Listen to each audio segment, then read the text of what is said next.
আসসালামু আলাইকুম এভরিওয়ান। আজকে ১ পাউন্ডের মধ্যে ২টি কেক করব। মানে ১ পাউন্ড করে মোট ২ পাউন্ড। প্রথমেই আমি ২টি কেককে সমান করে সুন্দর করে স্লাইস করে নিব। আর ২টি কেকের কাজ একসাথেই করব। আর এখান থেকে যে স্কোয়ার শেপের কেকটি করেছি, এটি করেছি মূলত আমার ভাইয়ের জন্য। আমরা যারা বেকারস আছি, কেক তৈরি করি, আমাদের পরিবারের অনেকে আছে দূরে থাকেন। যেমন আমি আমার শ্বশুরবাড়িতে থাকি এবং আমার বাবা-মা আমার বাসায় থাকে। আর বাড়ি আমাদের অনেক দূর। মোটামুটি ৪ ঘন্টার কি ৫ ঘন্টার পথ। আর জ্যামে পড়লে তো কোনো কথাই নেই। তো আমরা এত কেক বানালেও আমাদের পরিবারের সাথে শেয়ার করতে পারি না। তো ওইদিন আমার আম্মু এসেছিল আমার বাসায় বেড়াতে।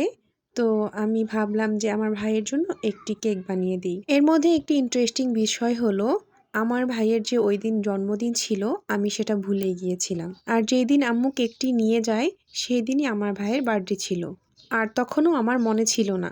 আমি যখন আমার বাচ্চাকে নিয়ে স্কুলে যাই, হঠাৎ করে মনে পড়ে যে আজকে তো ২৬ তারিখ, আজকে আমার ভাইয়ের বার্থডে। তারপরে আমি কেকটির উপরে সিম্পল করে শুধু ওর নাম লিখে দিয়েছিলাম, কারণ অনেক দূরের পথ, নষ্ট হয়ে যাওয়ার চান্সেস আছে। আর যেই কথা সেই কাজ, আমি কেকটি দিয়েছিলাম। অ্যাট লাস্ট ছবি দেখলেই বুঝতে পারবেন যে কেকটির ঠিক কী অবস্থা হয়েছিল।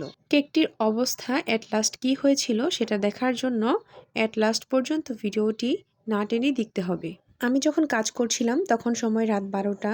আর প্রথমেই আমি ২টি কেককে ক্রাম কোট করে ফ্রিজে রেখে দিয়েছি এবং নামিয়ে ২টিকে ফিনিশিং দিয়ে দিয়েছি। আর ফিনিশিং দেওয়ার পরে রাউন্ড কেকটিকে আমি ফ্রিজে রেখে দিয়েছি, সেটা পরের দিন ডেকোরেশন করার জন্য।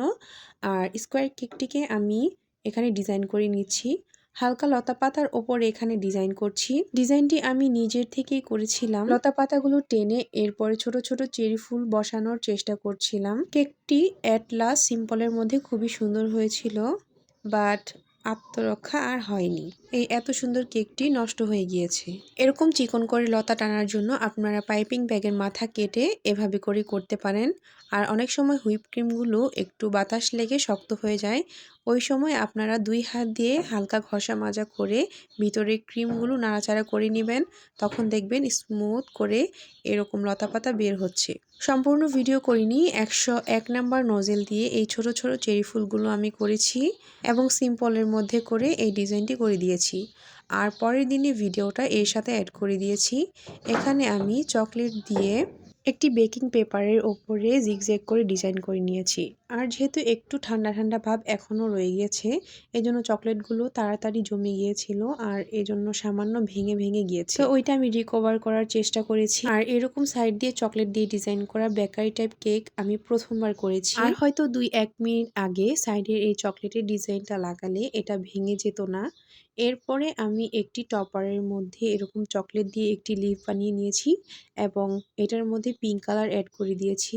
আর অ্যাট লাস্ট এই তো আমার কেকের ফিনিশিং। কিছু পার্ল ছিটিয়ে দিয়েছিলাম বেশি সৌন্দর্যের জন্য, আর ২টি চেরি ইউজ করেছি। আর এই যে দেখুন, আমার ভাই ভিডিও করে পাঠিয়েছে।